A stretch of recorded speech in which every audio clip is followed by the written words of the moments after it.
Bienvenue à toutes et à tous en ce vendredi 17 mai. On est ensemble pendant 8 minutes pour faire le point sur toute l'actualité, tout ce qui se passe près de chez vous. Et on va parler évidemment de ce grand jour pour des milliers d'étudiants. C'était mercredi, ils ont enfin eu la réponse de Parcoursup, des lycéens qui connaissent désormais les réponses pour leur adhésion ou non aux formations post-bac qu'ils ont demandées.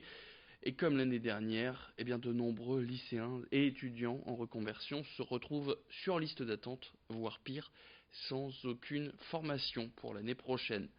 D'où l'indignation des syndicats étudiants qui demandent à ce que le gouvernement apporte des solutions à ces jeunes qui n'ont pas d'idée, pas de solution pour l'année prochaine. Syndicats qui sont, comme l'année dernière, toujours opposés à Parcoursup, qui créerait une ségrégation sociale envers les jeunes demandeurs des facultés publiques. Écoutez Léo Petit, il est adhérent solidaire étudiant et il répondait aux questions d'Alicia Sanfilippo. À partir du moment où on n'a rien, il va falloir passer aux universités privées. Et donc les étudiants, les néo-étudiants vont devoir payer pour avoir une même formation qu'ils pourraient avoir gratuitement. Il n'y a pas de différence de niveau d'études dans l'université privée ou dans l'université publique. Ce serait même à la faveur de l'université publique. Seulement le désengagement de l'État et c'est un mensonge permanent. Blanc et noir et plus petit qu'une pièce d'un centime, le moustique tigre est une espèce invasive originaire d'Asie qui s'étend aujourd'hui dans le monde entier. Un insecte dangereux puisque porteur de maladies comme la dengue, le chikungunya ou même le Zika. Étant donné sa dangerosité, le ministère de la Santé appelle à la vigilance pour les prochaines semaines lorsque les moustiques referont leur apparition avec les beaux jours aujourd'hui. Ce moustique, il est présent dans plus de 42 départements en France. Alors pour lutter contre ces insectes, même les plus communs de leurs espèces, l'Institut Pasteur de Lille recommande de porter certaines protections, notamment des répulsifs individuels à mettre sur la peau afin d'éloigner ces insectes. Plus d'explications tout de suite. Alors, le moustique tigre peut transmettre énormément de maladies, comme la fièvre jaune, le Zika, le chikungunya, la dengue, qui sont les maladies les plus connues. Alors on peut lutter bien entendu par des mesures générales, qui sont des mesures de lutte qu'on utilise contre tous les moustiques, mais aussi par la protection individuelle en utilisant des répulsifs et en veillant à ce qu'autour de chez soi, en péridomiciliaire, il n'y a pas de gîte de moustiques. Les gîtes essentiels pour ces moustiques sont surtout tous les récipients qui peuvent contenir de l'eau. Une eau stagnante ou une eau qui va pouvoir s'évaporer, comme par exemple une eau qui se trouve dans les soucoupes que l'on place sous les pots de fleurs, par exemple. Allez, on parle idées sorties maintenant dans cette édition. On va prendre l'air ce week-end. Plusieurs plans pour rythmer vos prochains jours. C'est tout de suite et c'est avec notre consoeur Estelle Dargent de Métropolis. On commence avec la nuit des musées ce week-end. Ça se passe ce samedi soir. De nombreux musées vous ouvrent leurs portes dans la région ce samedi soir. Vous aurez par exemple le Louvre-Lens, le musée de la dentelle à Calais, le LAM de Villeneuve-d'Ascq ou encore le Palais des Beaux-Arts à Lille.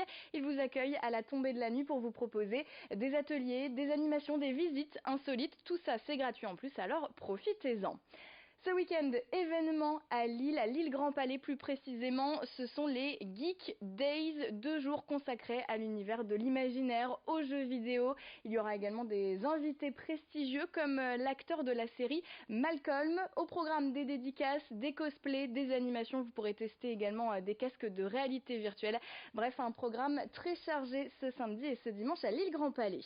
Et on termine avec une balade à vélo ce week-end. Ce sont les boucles de la marque. Au programme, une balade à vélo donc, avec le thème Eldorado cette année évidemment, où vous pourrez donc croiser une douzaine d'œuvres artistiques au cours de cette balade.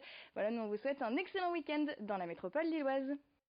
Merci beaucoup Estelle Dargent pour toutes ces idées sorties. Vous pouvez les retrouver évidemment sur nos différentes pages Facebook. Et puis on va terminer avec peut-être quelque chose que vous allez déguster ce week-end, c'est la fricadelle. Alors d'accord, c'est bon, mais on ne sait toujours pas ce qu'il y a dedans. Enfin, peut-être plus maintenant, plus depuis que certains artisans de la région ont décidé de redonner ces lettres de noblesse à ce produit à l'image pourtant industrielle. Par exemple, Grégory Delassus, un artisan boucher bio à sa ferme à bord, à côté d'Asbrook, et lui a voulu révéler sa recette de fricadelle. Dans sa saucisse, eh bien, il y a d'abord plusieurs pièces de viande de bœuf et de porc élevées en plein air et avec des végétaux bio, sans oublier les fameux assaisonnements, évidemment. Une saucisse typique du Nord, la fricadelle, que l'on peut retrouver soit dans sa ferme, sur son stand des Halles de Oisem ou encore sur son site internet. Évidemment, c'est à déguster avec des frites. Je vous propose tout de suite d'écouter Grégory Delassus. Il répondait aux questions de Xavier Sidi. J'ai dit allez, on va faire notre fricadelle, on va la faire maison comme d'habitude. Donc là on met 20% de bœuf, c'est du bœuf Highland, 80% de porc, on met du persil, de la moutarde, un petit peu d'œuf, un petit peu de chapelure. Donc on la fait nature. On la fabrique à l'atelier à bord et après là c'est là qu'on va la cuire. Donc la fricadelle c'est une saucisse mais il n'y a pas de boyau, c'est un petit peu ça la difficulté.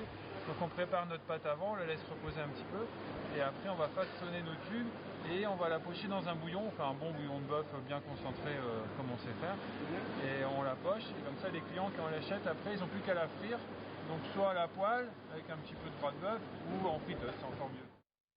Voilà, bon appétit si jamais vous deviez passer à table dans les prochaines heures. C'est la fin de cette édition, on se donne rendez-vous dans le prochain quart d'heure pour un nouveau flash et restez avec nous.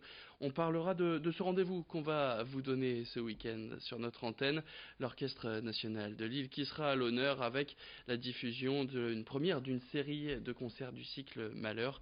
L'ONL qui rend donc hommage cette saison au célèbre compositeur autrichien Gustav Mahler. Ce sera à retrouver ce samedi et ce dimanche à 15h et à 20h, diffusion donc de ce concert, la symphonie numéro 3, que l'on retrouvera tout à l'heure, présenté par François Bou, le directeur de l'ONL. Juste avant, eh bien, je vous laisse avec vos prévisions météo.